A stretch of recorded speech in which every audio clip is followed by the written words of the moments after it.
गांव के किनारे एक पुरानी सी झोपड़ी थी जिसका छप्पर बारिश में टपका करता था और दीवारों पर मिट्टी उखड़ी हुई थी। उसी में रहता था सोमू, एक आम सा मछुआरा जिसकी पत्नी गौरी उसकी आर्थिक स्थिति के चलते कभी खुश नहीं रहती थी। जा रहा हूँ।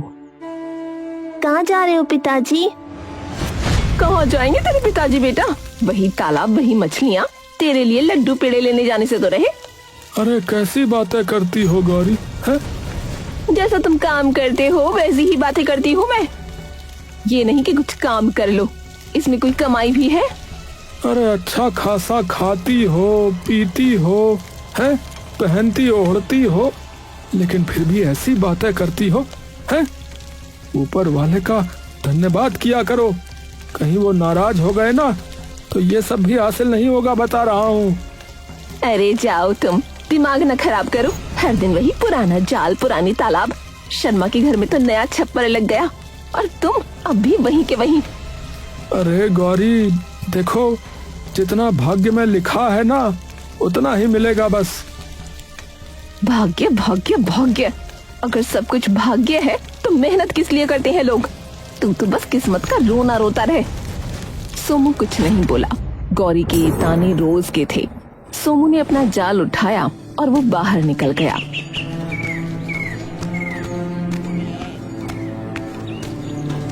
अरे चल रे जाल, आज कुछ ज्यादा मछलियाँ पकड़ ले तो गौरी का मूड भी ठीक हो जाए। गांव में 2 तालाब थे, एक में भीड़ रहती थी और दूसरे में मछलियाँ कम थीं, इसलिए वहाँ कम लोग जाते थे। पर सोमू को वही पसंद था क्योंकि वहाँ शांति थी। उस दिन भी सोमू उसी वीरान तालाब पर पहुंचा।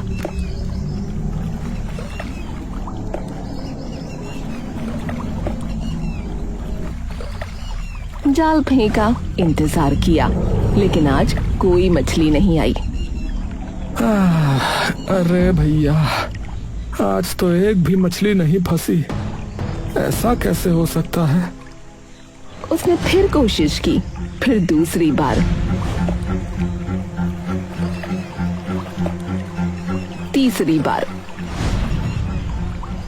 पर हर बार खाली जाल। वो थक कर बैठ गया। भगवान, लगता है अब भगवान भी हमसे नाराज हो गए हैं। उस दिन वो खाली हाथ लौटा।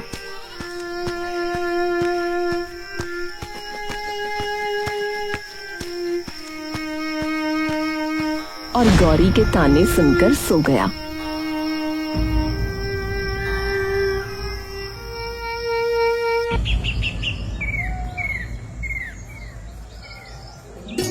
अगले दिन उसने तय किया कि अब वो भी उसी तालाब पर जाएगा जहाँ सब जाते हैं। उसने उम्मीद के साथ जाल कंधे पर डाला और भीड़ वाले तालाब की तरफ निकल पड़ा।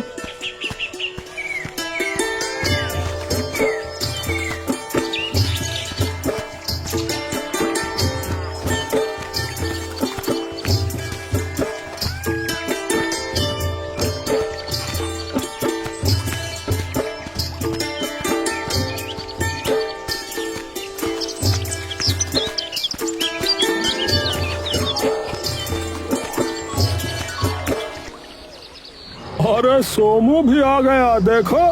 अरे क्या बात भैया, आज हिया का रास्ता कैसे भूल गए?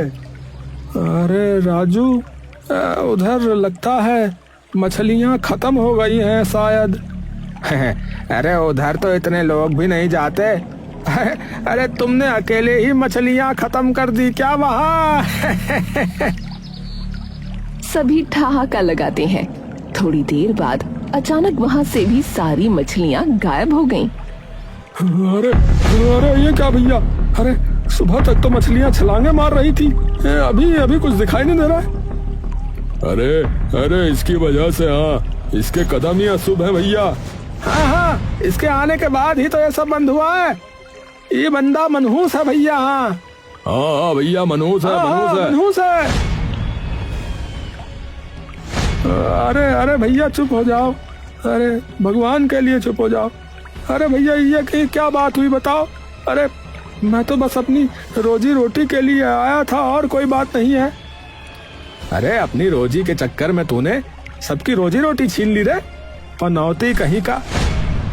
आवाजें तेज होती गईं, हर ओर से ताने सुनाई देने लगे। सोमू बस खड़ा रहा। हाँ सही कह रहा पवन भैया, सच में पनौती ही है ये। अरे भैया एकदम मनहूस है। अरे हमारा क्या होगा भैया, आज हमने भी मछलियां नहीं पकड़ी। अरे इस पनौती से पूछो।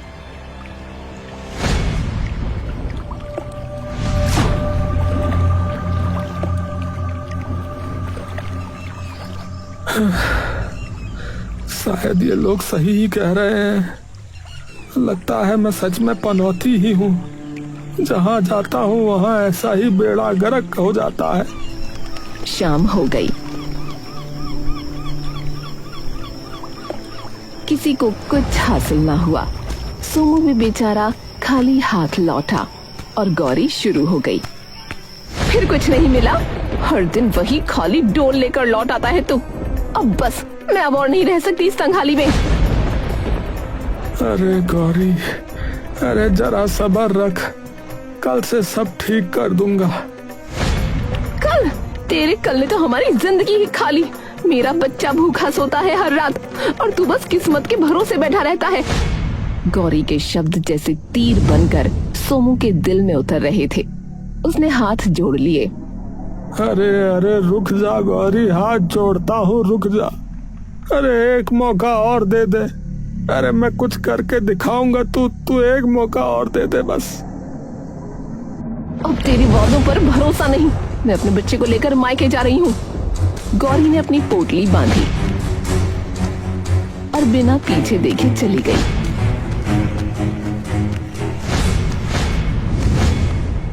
सोमू वहीं खड़ा रह गया, खाली झोपड़ी में खाली दिल के साथ। उसकी आंखों से पानी टपकने लगा। अगर यही किस्मत है तो इसे मैं नहीं मानता अभा। हाँ, मैं नहीं मानता। मैं अब अपनी किस्मत बदलूंगा। हाँ, बदल कर रहूंगा।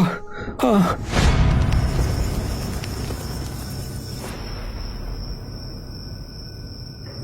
उस रात न उसने खाया न वो सोया।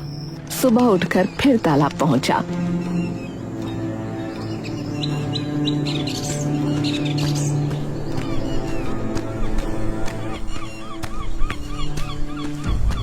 जाल फेंका, घंटों बैठा, लेकिन नतीजा वही सन्नाटा।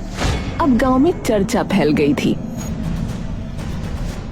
अरे भैया सुना है सोमू गया रहा आज फिर से तालाब पर है, सच है का? अले थोलो भैया, अले उतने कदम ना पलते ना, वहाँ तू भी है तो बोता है। अरे सच में वो मनहूस है भैया। हाँ, उसके कारण देखो पूरे गांव का धंधा चौपट हो गया। बताओ। वो लोग सोमू को गांव से निकालने की सोचने लगे, जिसके लिए वो सीधा राजा शंकर देव के दरबार में उसे लेकर पहुंच गए।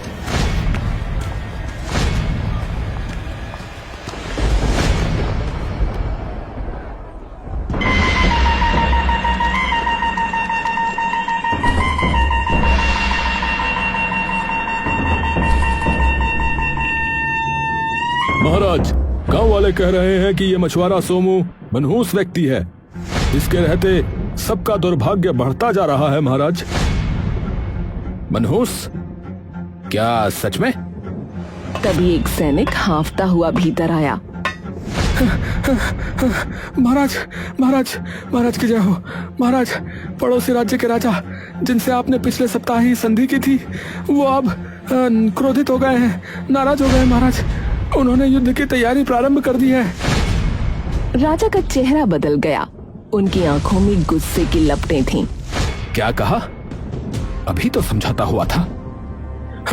जी, पर अब जाने क्या हो गया उनको। ये सब इस मनहूस मछुआरे की वजह से है। इसे अभी महल से निकाल दो। इसके कदमों का साया भी इस राज्य पर ना पड़े। ये हमारा आदेश है। जी महाराज। और हाँ, आज के बाद कोई भी आम व्यक्ति, विशेष तौर पर गरीब और निर्धन, इस महल में नहीं आएगा। क्या मालूम कौन मनहूस है और कौन नहीं।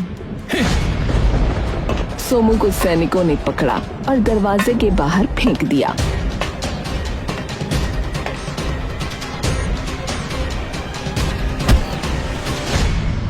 वो गिरा, फिर भी कुछ न बोला। अरे अब जाऊं तो कहाँ जाऊं? अरे अब तक हम जब चाहते थे तब राजा के पास चले जाते थे। इस मनहूस की वजह से तो जो है अब हमारा राज दरबार का दरवाजा भी बंद हो गया भैया। अब राजा किसी से बात नहीं करेगा, कह दिया है उसने। अरे वैसे तुझे कुछ अजीब नहीं लगा? महाराज ऐसे तो नहीं थे। अरे भैया यहाँ खाने के लाले पड़े हैं और तुझे जो है महाराज की पड़ी हुई है। अरे महाराज चलो अब यहाँ से। उधर सोमू भूखा प्यासा बिना दिशा के चलता रहा।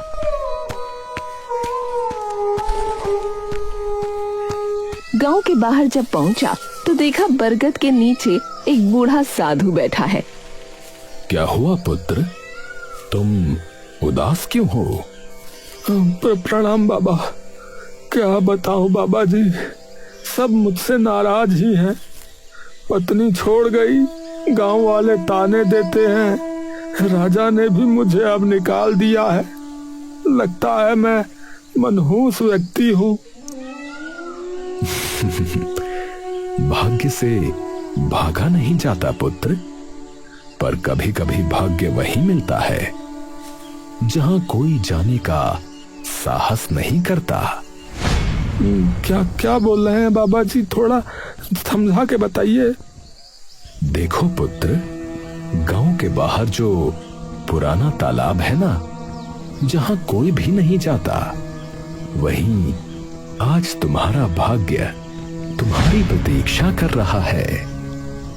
पर बाबा जी वहां तो मछलियां होती ही नहीं है।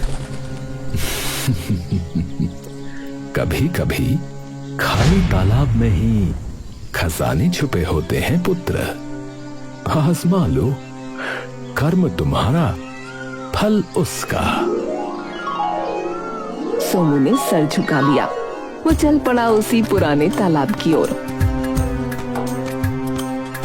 तालाब शांत था, हवा ठंडी और शाम ढल रही थी। सोमू ने अपना पुराना फटा हुआ जाल उठाया और पानी में फेंका। अरे भैया चलो देख ही लेते हैं, वैसे भी अब खोने को बचा ही क्या है। थोड़ी देर बाद जब उसने जाल खींचा तो कुछ छोटी मछलियां मिलीं। उसके चेहरे पर कई दिनों के बाद मुस्कान आई। अरे वाह, अरे शायद बाबा जी बिल्कुल सत्य कह रहे थे। दिल में थोड़ी उम्मीद जगी। उसने दोबारा जाल फेंका। इस बार जब जाल खींचा तो पानी से एक चमकदार रोशनी निकली। सोमू चौंधिया गया। जाल में एक सुनहरी मछली फंसी थी। वो ऐसे चमक रही थी मानो सूरज की किरणों को निगल लिया हो। अरे भगवान, अरे ये कैसी मछली है? अरे ये तो इतनी सुंदर और इतनी चमकदार है कि क्या ही बताऊं। वो झुककर मछली को हाथों में उठा लेता है। मछली की आंखें गहरी नीली थीं और पंख सोने जैसे। अरे अरे वाह, अरे आज तो किस्मत जाग गई। हाँ, सही कहा था बाबा ने। हाँ, पर तभी वो मछली बोल उठी, इतनी जल्दी मुझे अपनी किस्मत मत कहो सोमू। सोमू के हाथ कांप गए। उसने चारों तरफ देखा।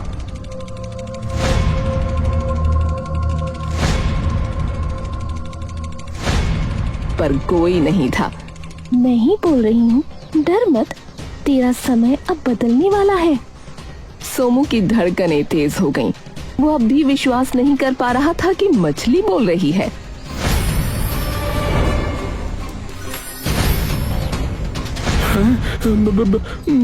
बोलने वाली मछली? अरे ये कैसे संभव है? मुझे मारना मत, मेरी मदद करो, तुम्हारा भाग्य सुधर जाएगा। अरे अरे तुम पहले ये बताओ कि तुम बोल कैसे रही हो। ये कौन सा चमत्कार है? मैंने आज तक तो ऐसा कभी नहीं देखा। और तुमको मुझसे भला कौन सी मदद चाहिए? तुम बस मेरी बात मानो, आगे सब ठीक होगा। लेकिन लेकिन कुछ नहीं सोमू, मुझे वापस तालाब में छोड़ दो और जंगल में जाओ। वहाँ एक कुटिया है, उसके बाहर एक मूर्ति खड़ी है, हाथ में तलवार लिए। उस मूर्ति की तलवार को इस तालाब के पानी में धोकर वापस उसी मूर्ति को छूना, बस सब ठीक हो जाएगा।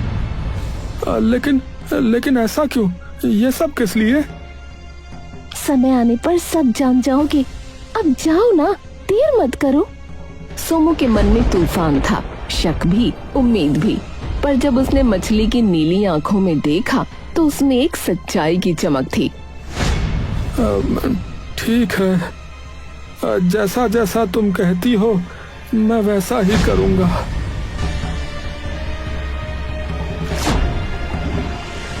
वो जाल समेटकर जंगल की ओर बढ़ चला।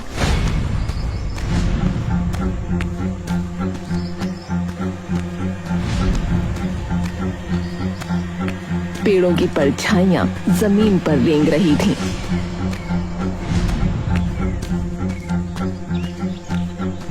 जैसे कोई पीछे पीछे चल रहा हो।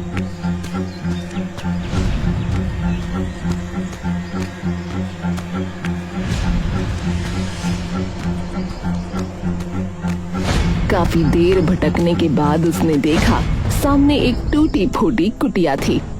कुटिया के बाहर सचमुच एक पत्थर की मूर्ति खड़ी थी और तलवार उसकी मुट्ठी की ढीली पकड़ में थी। यही होगी वो जगह। उसने कांपते हाथों से मूर्ति की तलवार उठाई।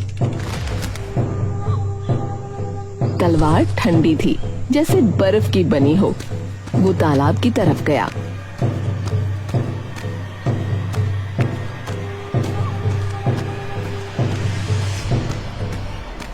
तलवार को पानी में डुबोया। जैसे ही पानी ने तलवार को छुआ, हल्की नीली रोशनी फैल गई। वो तलवार लेकर लौटा। अब बस मूर्ति को छूना बाकी था।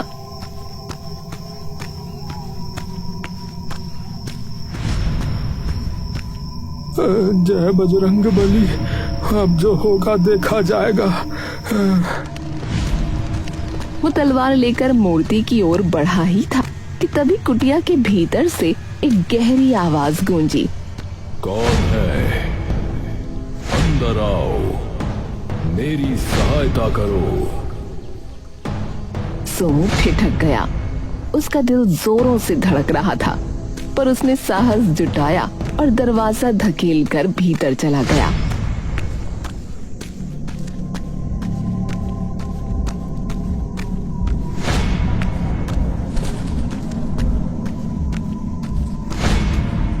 अंदर अंधेरा था। कोनों में मकड़ी के जाले, दीवारों पर पुराने निशान। बीच में एक आदमी रस्सियों से बंधा पड़ा था। अरे तुम कौन हो भाई? मुझे मुक्त कर दो। मैं एक जादूगर हूँ, वही जिसने ये मूर्ति बनाई थी। जादूगर? और वो सुनहरी मछली कौन है? वो एक धोखे की कहानी है। किसी ने मुझसे जादू करवाया था, पर उसने धोखा दिया। का मतलब? देखो, मैं पूरी बात नहीं बता सकता। जादू करवाने वाले ने धोखे से मुझसे ऐसा जादू करवा दिया कि ये सच्चाई अगर मैं किसी को भी बताऊंगा तो राख बन जाऊंगा। अरे भाई, पर ऐसा है तो उसने तुम्हें मारा क्यों नहीं? क्योंकि अगर वो मुझे मारता तो मेरा किया हुआ जादू भी वहीं समाप्त हो जाता ना। इसलिए उसने मुझे इस कुटिया में बंदी बनाकर जीवित रखा। बस मुझे मुक्त कर दो सोमो, आगे का रास्ता तुम स्वयं जान जाओगे। सोमू का मन उलझ गया। फिर भी उसने सोचा जिसने दुख झेला है उसकी मदद करनी ही चाहिए। चलो ठीक है, मैं तुम्हें अभी मुक्त करता हूँ। उसने रस्सियां खोली। जैसे ही आखिरी गांठ खुली, हवा का तेज झोंका आया। धन्यवाद सोमू, धन्यवाद। अब मैं मुक्त हूँ। जाओ, तुम्हारा भाग्य सबसे उत्तम हो। इतना कहकर वो अचानक हवा में विलीन हो गया, जैसे कभी था ही नहीं। सोमू हैरान खड़ा रह गया। अरे कहाँ चला गया? अभी तो यहीं था। हे प्रभु, ये क्या हो रहा है? मुझे तो पता भी नहीं है कि अब करना क्या है मुझे। उसी क्षण उसे मछली की बात याद आई। तलवार को मूर्ति से छूना। उसने तलवार उठाई और मूर्ति के पास गया।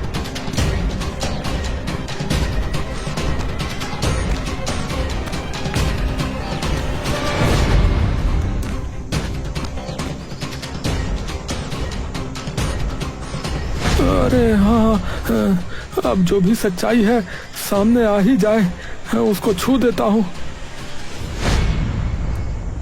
उसने तलवार से मूर्ति को छुआ।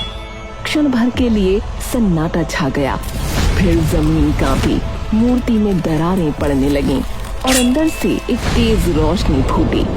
सोमू ने आंखें ढक लीं। जब रोशनी थमी तो मूर्ति की जगह पर एक इंसान खड़ा था।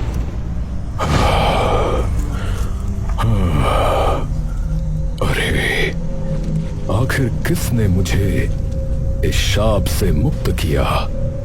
अरे महाराज शंकर देव, अरे महाराज, आप यहाँ कैसे?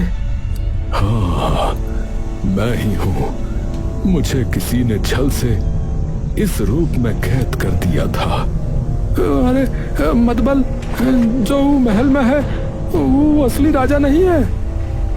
नहीं सोमू, वो एक बहरूपिया है जिसने मुझे छल से मूर्ति बनाया। परंतु तुमने मुझे मुक्त किया है, इसलिए अब सच का पर्दा उठेगा। चलो, मेरे साथ चलो। अब महल लौटने का समय आ गया है।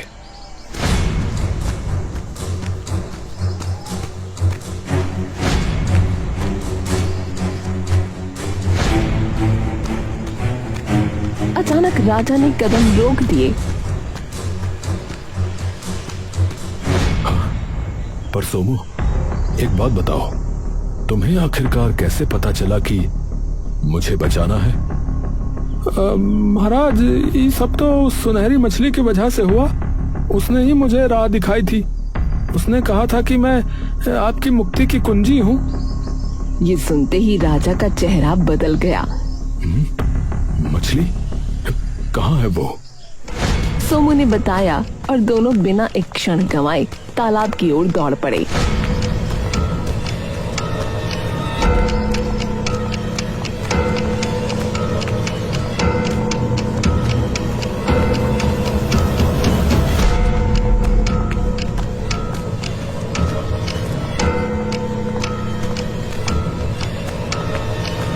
दोनों पहुंचे तो देखा वही सुनहरी मछली किनारे तैर रही थी, जैसे किसी का इंतजार कर रही हो।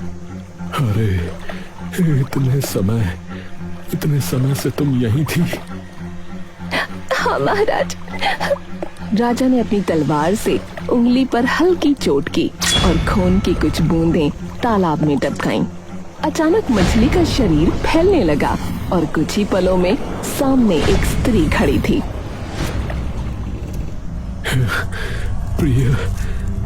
प्रिय, मेरी रानी। हाँ, इस मछुआरे ने हमें मुक्त किया है मेरे स्वामी। मैं तो बस आदेश का पालन कर रहा था महाराज। चलिए महल चलते हैं अब। तीनों महल लौटे।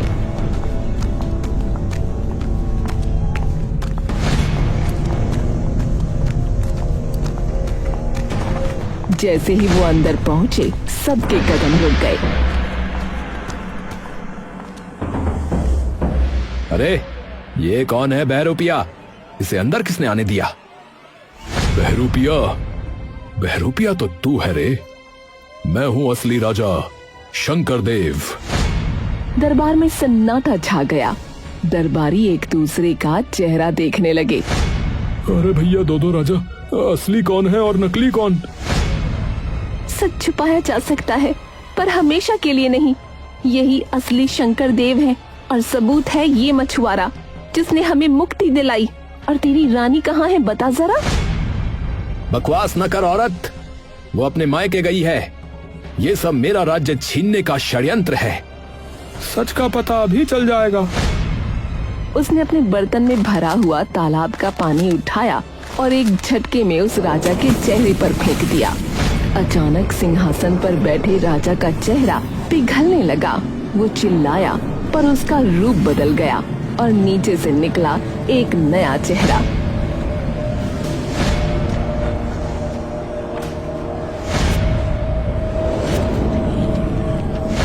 अरे राजकुमार, आप तो गुरुकुल गए थे। हे भगवान, बेटा तुम हमारे साथ छल करने वाला है, हमारा ही खून था। मैं समझ रहा हूँ। इसे भय था कि मैं इसे उत्तराधिकारी नहीं बनाऊंगा, इसी कारणवश इसने ये किया। राजा का अंदाजा बिल्कुल सही था। राजकुमार ने इसीलिए ये किया था। महारानी, मैं राजकुमार को इस राज्य का राजा नहीं बना सकता। वो बहुत ही क्रूर व्यक्ति है। मैं अपनी जनता को तड़पते हुए नहीं देख पाऊंगा। राजा के लिए मैं किसी अच्छे व्यक्ति का चुनाव करूंगा। मुझे गद्दी चाहिए। अगर पिताजी ने ना दी तो मैं छीन लूंगा। अब न्याय होगा। इस विश्वासघाती को कारागार में डाल दो। सैनिक आगे बढ़े।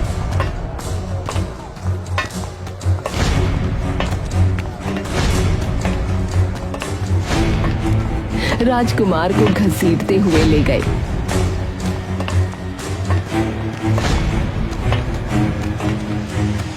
राजा शंकर देव की जय। राजा शंकर देव की जय। राजा शंकर देव की जय। नहीं, अब से असली राजा वह है जिसने मुझे मुक्त किया। अरे महाराज, मैं तो बस एक गरीब मछुआरा हूँ और कुछ नहीं। तुम्हारी सच्चाई और साहस ने वो कर दिखाया जो सेनाएं नहीं कर सकी।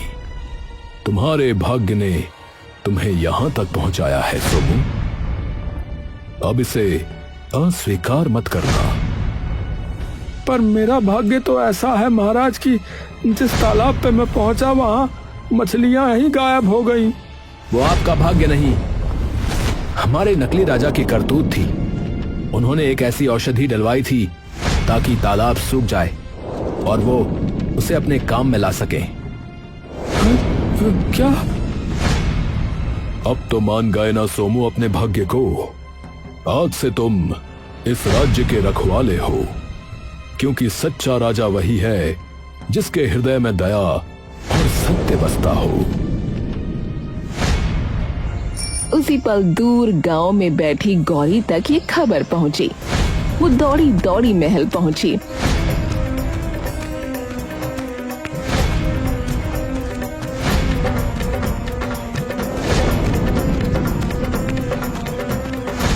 सोमू, मुझे माफ कर दो। मैंने तेरे भाग्य पर शक किया। भाग्य से भागा नहीं जाता गौरी, बस उसे पहचानने की देरी होती है। गांव के वही लोग जो कभी उसे मनहूस कहते थे अब उसकी जयकार कर रहे थे।